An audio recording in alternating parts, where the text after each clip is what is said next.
Washington Journal continues. We're joined now by Brigham McCown. He is the former acting administrator for the Pipeline and Hazardous Materials Safety Administration and also a member of United Transportation Advisors, serves as a principal and a managing director. Mr. McCown, thank you. Absolutely, Pedro. Glad to be with you this morning. So first couple of things, your work as a pipeline safety person. Talk a little bit about the administration you worked for and what you were responsible for. All right, so I served under both terms of the George W. Bush administration. Was actually appointed by the Transportation Secretary, Norman Mineta. And as you may know, Mr. Mineta is a Democrat who served in the Republican administration, and he was responsible for authoring, and then Congress passed, a reorganization act that led to the creation of this agency. And this agency, PHMSA, at the U.S. DOT, oversees 1 million daily shipments of hazardous materials by all modes of transportation. So that's air, land, truck, sea, vessel, and even pipeline. And so your current work with United Transportation Advisors, what is that? So that's a consulting firm. I'm a lawyer by classical training, so I have a law practice. We also have a consulting practice. So we talk infrastructure projects, we talk transportation projects to both public and private sector clients. So is one of your clients Keystone XL? It is not. Anybody supporting TransCanada or anybody part of that clientele as well? No, sir. So as far as Keystone XL is concerned, the position that you are taking through the advisors or anyone else, where do you stand on if it shouldn't be built, this extension that we've been talking about? Right. Well, I've been monitoring this for several years, and when I was at the DOT, the original Keystone was proposed. And what a lot of people don't understand is there's already an existing Keystone pipeline, and the President has already approved the southern half of Keystone XL last fall. So we already have a Keystone that goes down to Cushing, Oklahoma now, and we're about to have the second part that goes all the way down to Houston. And, the fact is, this is a new state-of-the-art pipeline. It's something that is needed, and I think clearly it's in the U.S. national interest, so I'm a supporter. So, but the concern is over the extension that we've been talking about. It would run through Montana, South Dakota, Nebraska, some of the concerns being environmental in nature. Right. Well, the current pipeline also runs through Nebraska and runs through the Ogallala Aquifer, and that's been one of the points of contention. This new route is actually a shorter route than the original one and is intended to intentionally pick up Bakken crude, so it will carry up to 25% U.S. crude. What's the relevancy of having this extension as well as the existing pipeline? Okay, so the existing pipeline does about 600,000 barrels a day. This extension will bring that capacity up to a little over 1 million a day. It's important because right now, oil in the Bakken is transported by rail, it's transported by truck, it's transported by means other than pipeline. And if you look at my former agency, and when you look at hazmat transportation, it's all relatively safe, but there's a reason why pipelines have been the go-to source for transporting large volumes of energy products over the last 50 years. They have an edge when it comes to safety. What's the edge?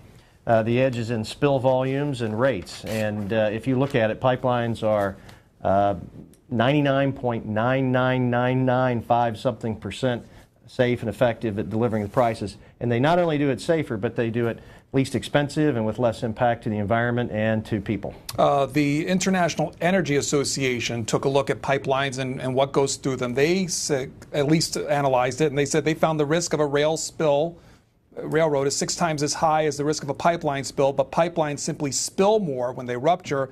They looked at 8 years of data from the Department of Transportation, this from 2004 to 2012. Did note that they did include a 2013 rail spill in Minnesota, but to the idea that if a pipeline ruptures, more if it goes out.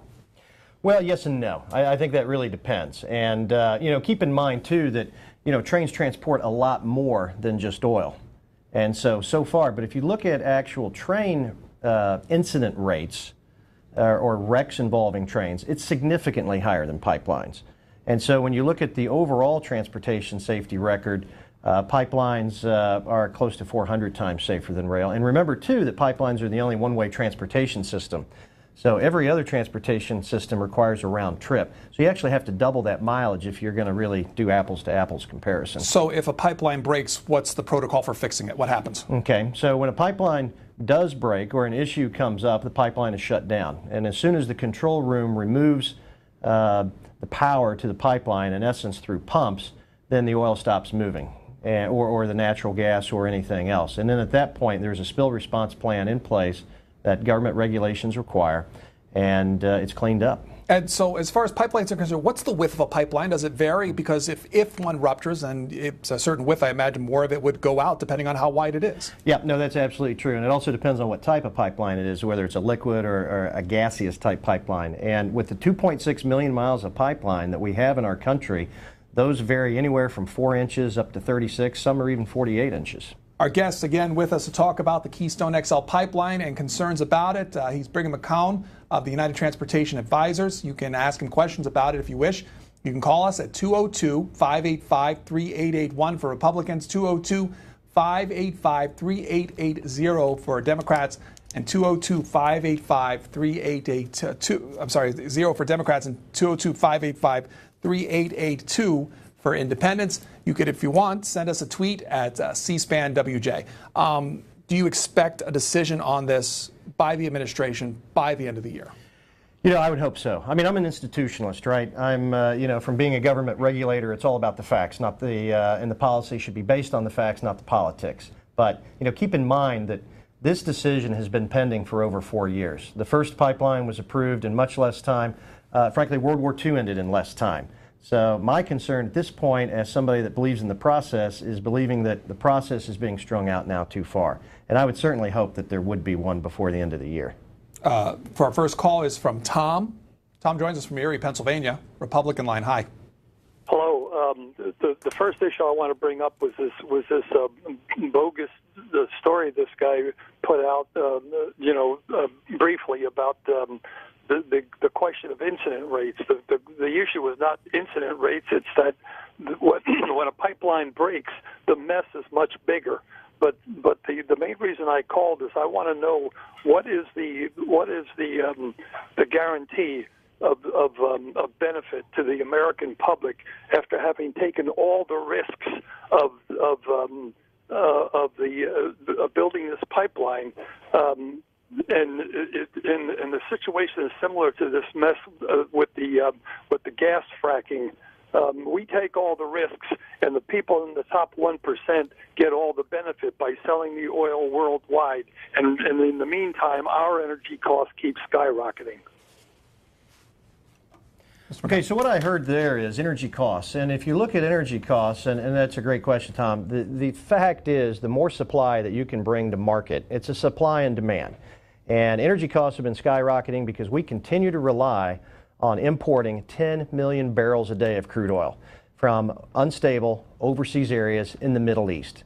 And if we can stop that or reduce that dependence by having more North American production, that will be a stabilizing factor and will actually help offset any price increases as a result of events going on. In fact, that's why oil rose to a 2-year high at $110 just 24 hours ago based on instability in Syria. The president back in June talked about Keystone in light of oil production, in light of the extension itself. Here's what he had to say. I've put forward in the past an all of the above energy strategy, but our energy strategy must be about more than just producing more oil. And by the way, it's certainly got to be about more than just building one pipeline. Now, I know there's been, for example, a lot of controversy surrounding the proposal to build a pipeline, the Keystone Pipeline, that would carry oil from Canadian tar sands down to refineries in the Gulf. And the State Department is going through the final stages of evaluating the proposal. That's how it's always been done. But I do want to be clear. Allowing the Keystone Pipeline to be built requires a finding that doing so would be in our nation's interest. And our national interest will be served only if this project does not significantly exacerbate the problem of carbon pollution. The net effects of the pipeline's impact,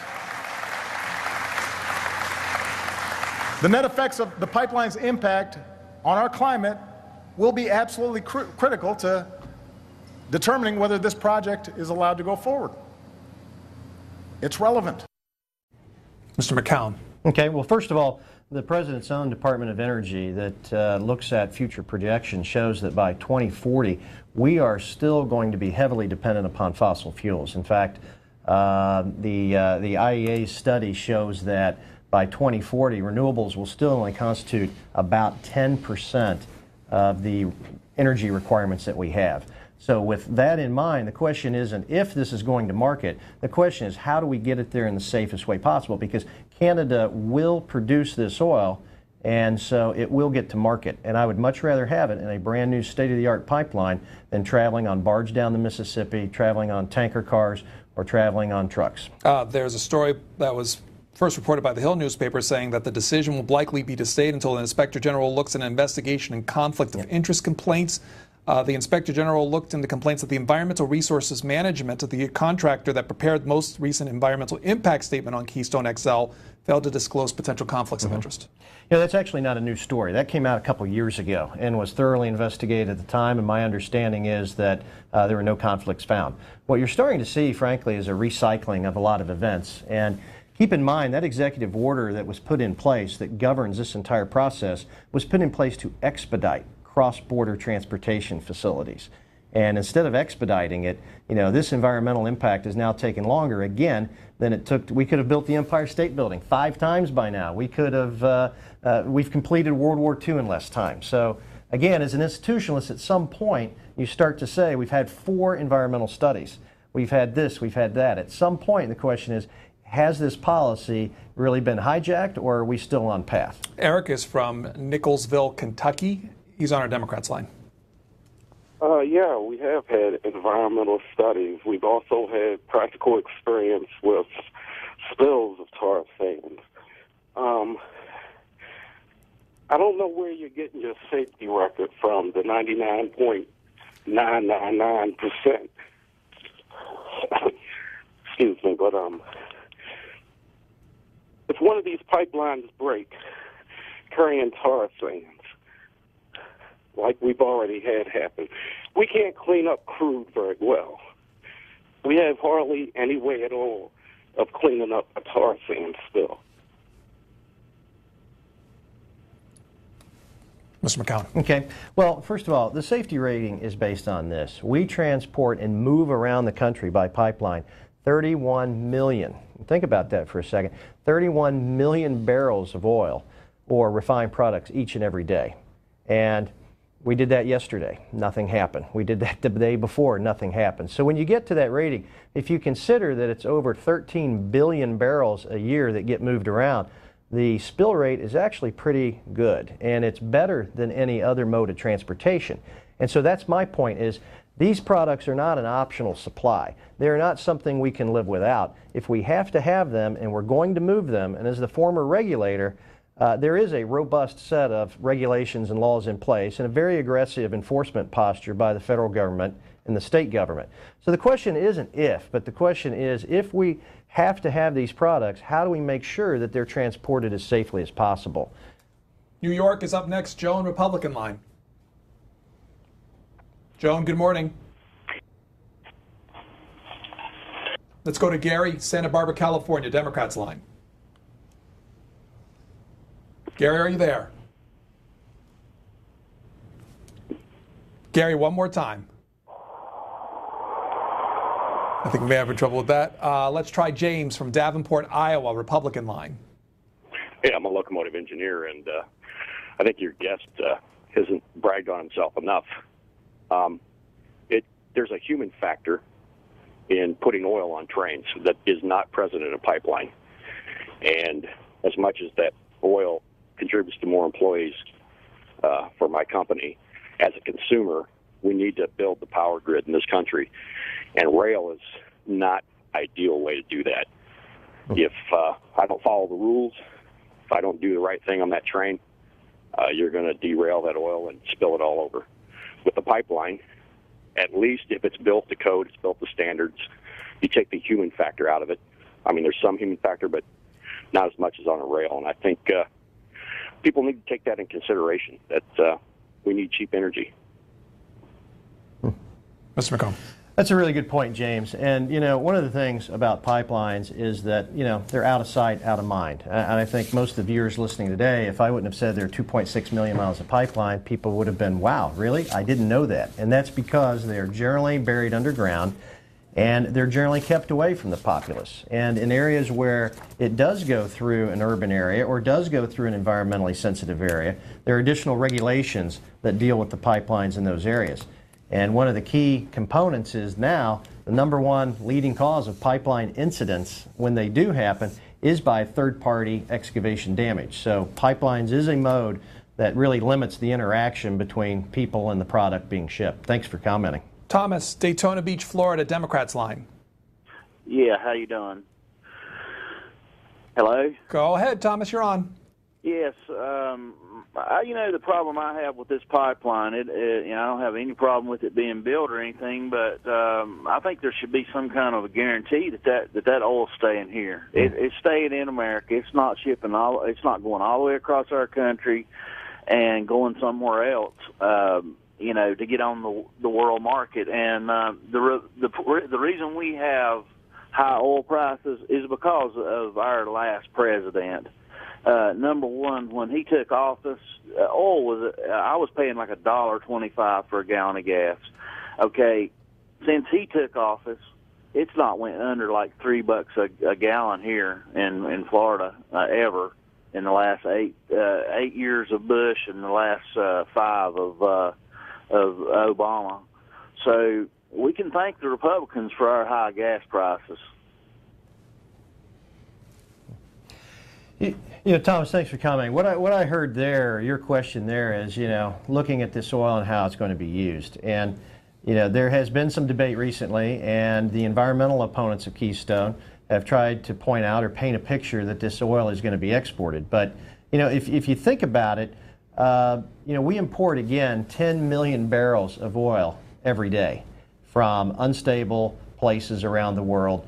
When you look at the fact that the Canadian crude we get is already discounted at $30 to $40 a barrel, it makes more sense to keep that oil right here in the U.S. And frankly, what it doesn't make sense to do is to ship this oil down a 2,000-mile pipeline, pay the tariff on that, then put it onto a tanker in Houston at facilities that don't exist, and then send it on a medium-sized tanker through the Panama Canal, back up the west coast of the U.S., and then hope to send it to China. That's unrealistic.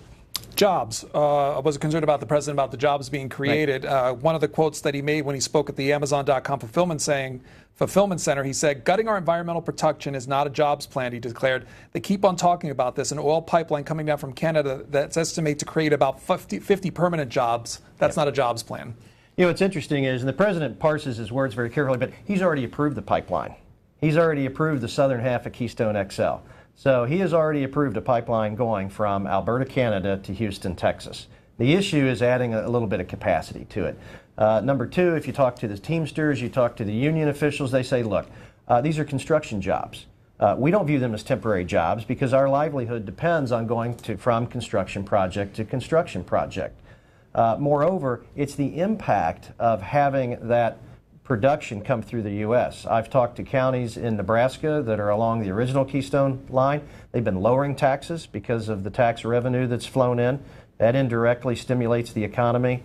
And, frankly, when the oil comes to the U.S. and it goes to Houston and is refined in a U.S. factory with U.S. labor force, that does add to the economy. So, that's like saying we shouldn't build a bridge or we shouldn't build the mixing bowl at $3.95 because there are no permanent jobs created. No, there are no permanent jobs created in that all construction jobs are temporary, but you have to look beyond that, I think. Here's Laura from Troy, Michigan, Republican line. Hi. Hi. I just tuned in about 5 minutes ago, so I don't know whether you have discussed this or not. But in Michigan, we have a problem with a company, Enbridge. 3 years ago, they had an oil leak, and it still has not been cleaned up, and there's a controversy now about cleaning it up. It happens to be the same type of oil that you want to ship. Now, you're going to ship Canadian oil through the United States. Why doesn't Canada ship that oil through its country? Also, I have another question, and that is, in the event this oil does get through to the refinery in Texas, when it's refined, that oil does not come to the United States. That oil goes on the general market. So, this monkey business about saying, oh, well, the United States will get that oil is not true. And I really resent people in the oil industry trying to pull the wool over our eyes. Thank you very much, C-SPAN, for allowing us to have these type of programs and us to call about our displeasure with what's happening. Thank you very much, and have a nice day. Well, first, I think as we talked about earlier, if you look at the economic side of it, the oil we get from Canada, and by the way, Canada is our #1 importer of oil, and that oil does stay in the United States, and it is refined in the United States, and it is used in the United States. In fact, the U.S. actually exports some refined product back into Canada. That is true, but the vast majority of all the oil that we get from Canada stays right here. And so, I just haven't really seen that come to fruition. I understand the concerns, but, the oil and the products that it makes, generally, it's staying here.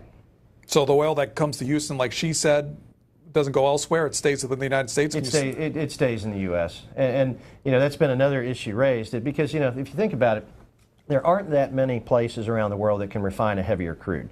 And this crude, though, is no heavier than what we get from California. It's no heavier than the oil that we've been getting from Mexico or some of the heavier crude from Saudi, and it's actually lighter than the oil from Venezuela. So, it has to be refined in the U.S. because there are very few places that currently have that capability. And then second, just from a price modeling concept, it is kept in the U.S. In fact, all the oil from the whole that is refined there generally makes its way up the whole U.S. East Coast. And right here in Washington, D.C. is where we use the products made from that oil.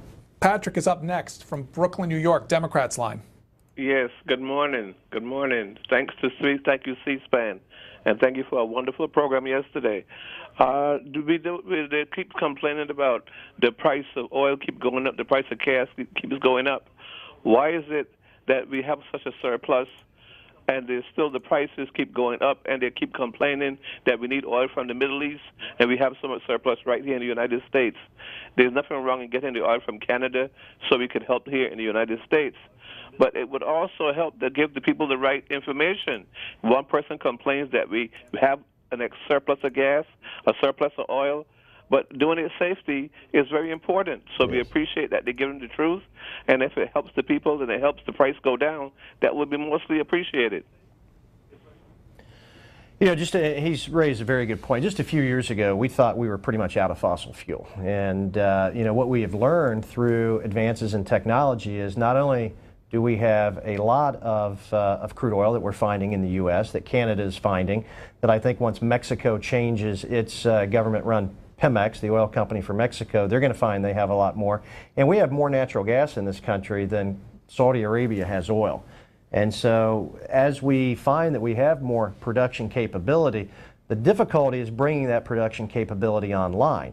And there is a balance. There is a balance between producing that oil and making sure that we are good stewards of the environment. But by the same token, if you look under President Obama, drilling on federal lands has fallen to a new low. We are producing more, but the world is also using more oil. And that's why, I think it's critical when you talk to policymakers who believe that we may not be independent per se, but we can sure lessen our dependence on overseas oil if we can bring domestic capability online, and that's the current struggle. This is Matt Smith, who says Canada already has an excess of empty pipelines coming into the U.S. now, so why build a new one? Because it's going to ports and China. No, I don't think it is, because look, there's already a 500-mile pipeline in Canada that goes through British Columbia that can put oil on a super tanker right there and send it to China. There have been infrastructure projects proposed. I think Keystone, if built, is already oversubscribed, meaning that they're already up to capacity once it gets built. So I'm not sure where he's gotten that info, but I haven't seen that pipelines are what they call undersubscribed at all. Because it runs such a long distance, and even if this new extension goes to several states, how is security maintained and stability maintained? That's a good point. The pipeline itself is monitored from the ground and from the air, as all pipelines are monitored from a 24-hour control room facility. There is technology that is deployed along the line, and in certain locations that monitor for safety. These companies have to work closely with the Department of Homeland Security. It's considered in many places critical infrastructure that needs to be protected. The lines are also flown over constantly and monitored from satellites as well. So as far as if there's a rupture or anything else, what's the federal government responsibility when it comes to repair and cleanup? So the responsibility lies with the operator, number one, first and foremost. Number two, there's a backstop called the Oil Liability Trust Fund. And that trust fund exists, and it's in the billions of dollars to go ahead and advance monies for cleanup that the operator then has to replenish. And like I say, there are response plans that are in place that the operator has to follow. There are assets that have to be deployed on site quickly. And, you know, this is something that is a pretty mature set of regulations and oversight. Tom, up next from Washington, D.C., and he's on our independent line for Brigham McCown. Hello. Yeah. Good morning, Hi, Tom. and thanks C-SPAN for yesterday for sure. I want to ask a question about safety, but first let me say that fracking, with all its problems, has in fact resulted in a sharp drop in the price of natural gas, as has been noted. And I just want to make sure the audience knows that that has given American manufacturing a substantial cost advantage over its competitors, so much so that a lot of foreign companies are looking to come here to do their manufacturing in order to take advantage of natural gas. The safety question is it's a kind of esoteric question about smart pigging, and I know that sounds silly, but it is a means by which pipelines are inspected from inside the pipeline, and I'm sure our guest knows everything about it, so I wonder if you could explain it. Sure, absolutely. Well, first, Tom, that's a very insightful comment on natural gas, and you know, I should have raised that as a great analogy to the previous caller that talked about crude oil prices, because when natural gas production went up by 20 to 25% in the U.S., the price dropped by 50%. So it's not necessarily a linear tit for tat, but it can be an exponential drop. And if we can get the production of oil to where it needs to be, you know, I'm not suggesting it's going to be that great of a drop, but I think we can certainly insure against wide price fluctuations when there are many crises around the world.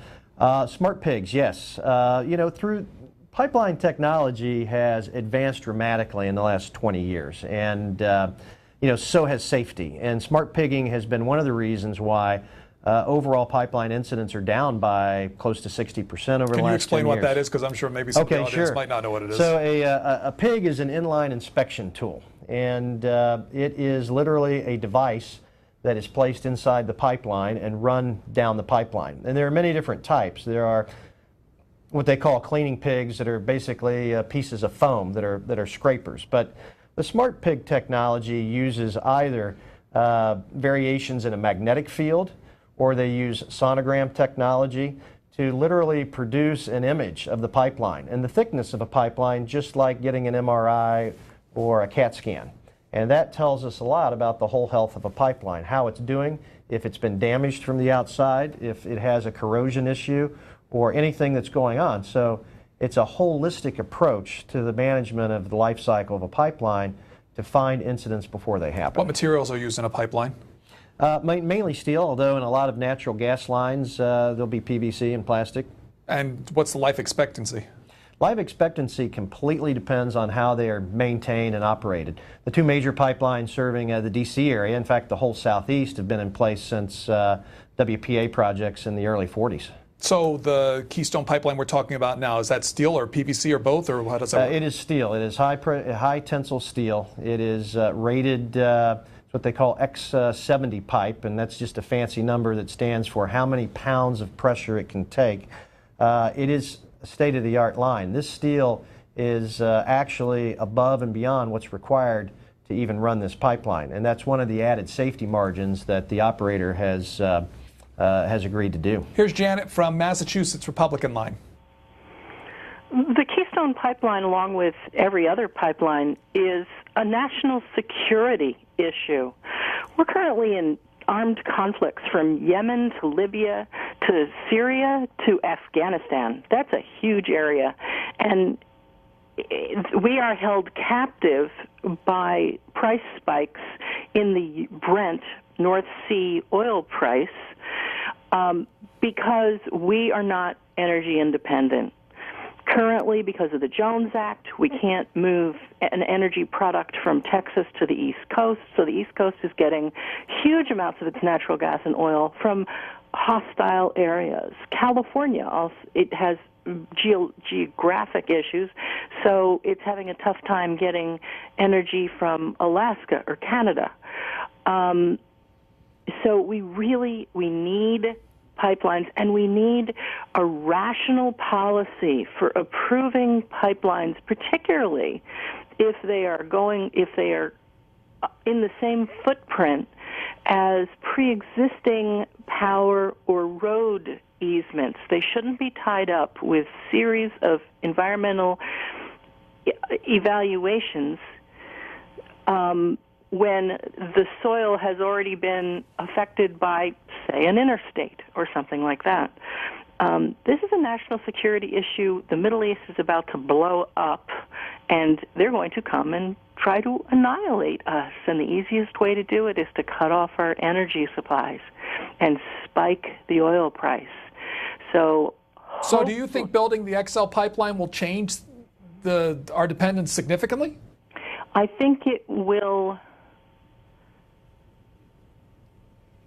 I think it will show a change of policy. Currently, the transportation bill that didn't get through the Senate had sections in it that prohibited this easing of environmental evaluations for other pipelines. I think the key thing to this pipeline approval is that it will show a change of the wind, a change of the policy. Janet, thank you. You know, one of Janet's points I think rings true, and so that all the listeners understand, but for the fact that this pipeline crosses an international border between the U.S. and Canada, there would be no environmental study. You and I could go out right now, Pedro, and build a brand new pipeline from the Bakken area in South Dakota, run it all the way down to Houston, and there is no government environmental study. The only government action is because of the international border crossing. And, you know, Keystone Pipeline has become a symbol not of pipeline safety. Frankly, this issue has very little to do with pipeline safety, but this disagreement over energy policy and whether or not we should continue to utilize fossil fuel products or whether we should be concentrated on renewables only. And my thought and my role is that, look, as the former regulator and as a guy who served in the military for close to 26 years in active and reserve service and has been to Iraq and Kuwait, I don't want to go back there. And so to the extent that we can lessen our dependence on oil from unfriendly regions and unfriendly places, I think we're a lot better off. And she hit it right on the head that a country is only as secure as its energy supply. Just to clarify, if you build a pipeline within the United States, you are not required to perform some type of environmental study? You are not required to seek or obtain a presidential permit, and unless it passes through public lands, then there is no environmental study required at all. If it passes over, you may have to get a permit from the Army Corps of Engineers if it, passes through a watershed or something like that. But no, you do not even conduct a NEPA analysis. NEPA? NEPA, the National Environmental Policy Act, which controls this process, which was signed into law by President Nixon. Our guest, Brigham McCown of United Transportation Advisors and a former acting administrator for the Pipeline and Hazardous Materials Safety Administration. Delta, thanks for holding on. Newkirk, Oklahoma, Democrats line.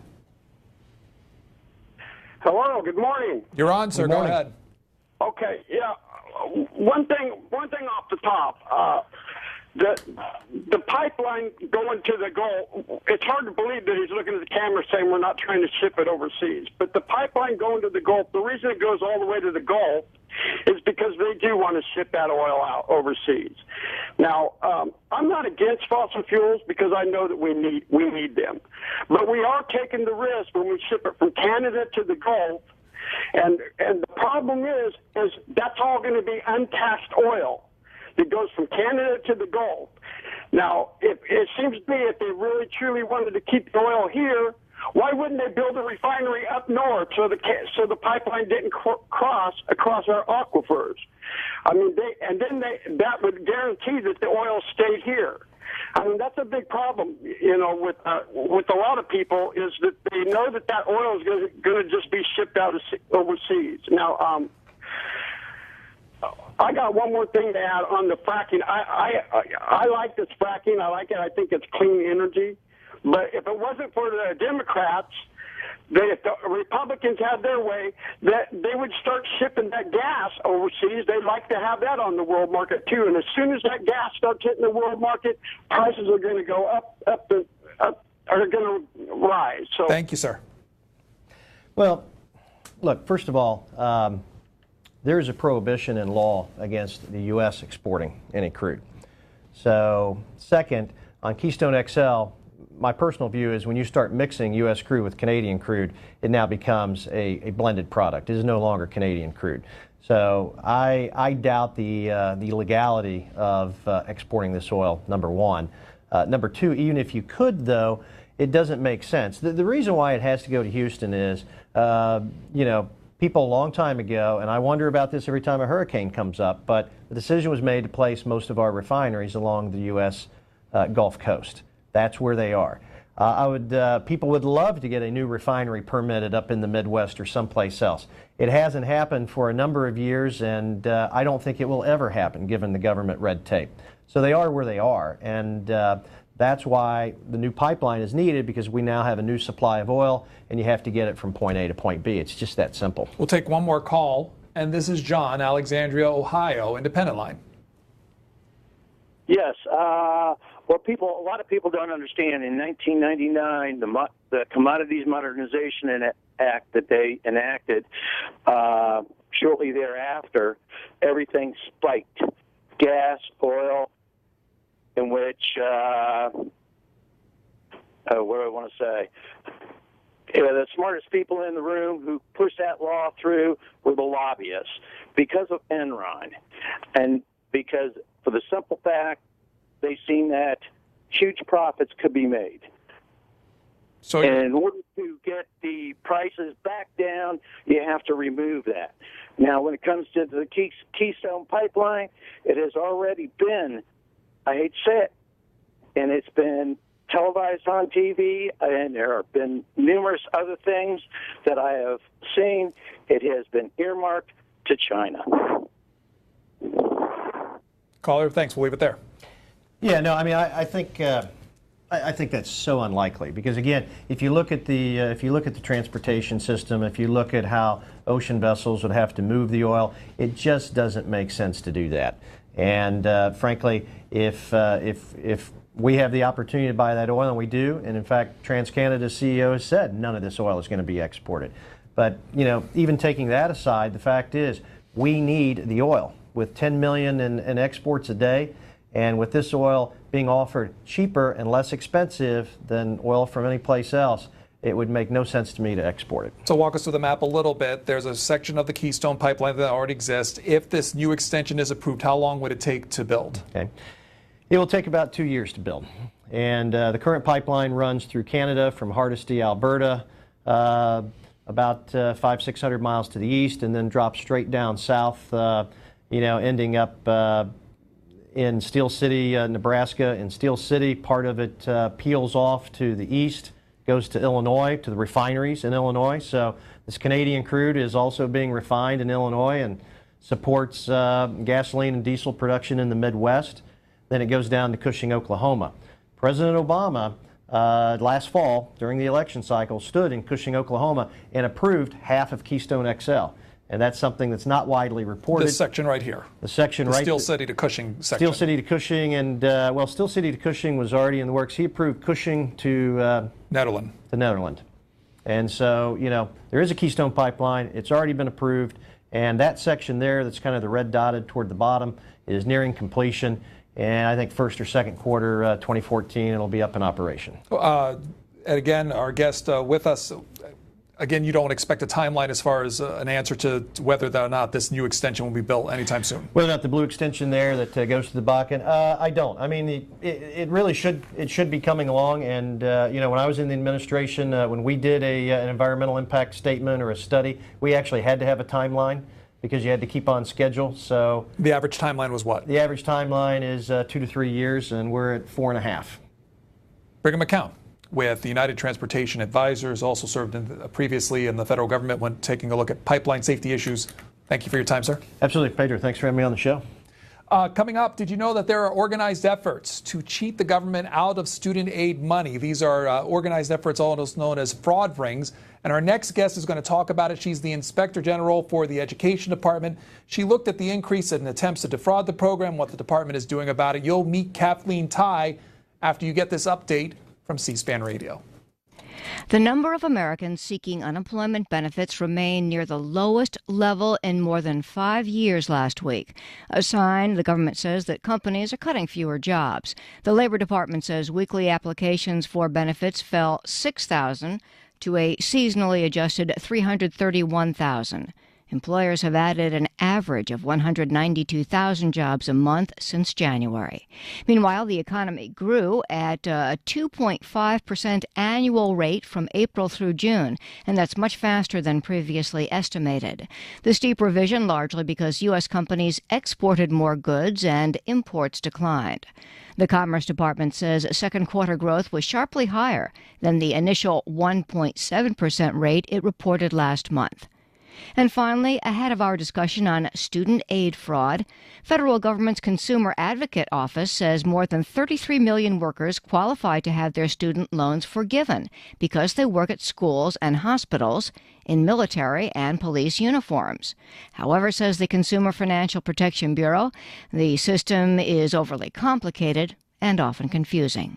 Some of the latest headlines on C-SPAN Radio.